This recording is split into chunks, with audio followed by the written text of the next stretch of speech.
In this guide, I'm going to show you guys how to fix can't change name or description on X or Twitter account. Let's get started. The very first thing you want to do is launch X app, then click on the profile icon. Click on the option profile. Once you're on the profile page, click on this pencil kind of icon. Now from here, you are able to make changes to your name. You can remove the old name, then go ahead and type in the new one. Likewise, add anything to your bio and click on save. This way you are able to change name. In case you are unable to do that, check your internet connection.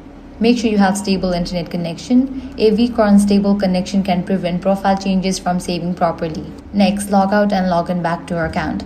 This refreshes your session and often fixes bugs related profile editing. After you log in, try to change your name again. Next up, check for app update. Launch App Store or Play Store, search for the app X. Once app appears, if you find the option update, click on it and update the app to its latest version. Lastly, if the solution didn't work out for you, use browser instead of app.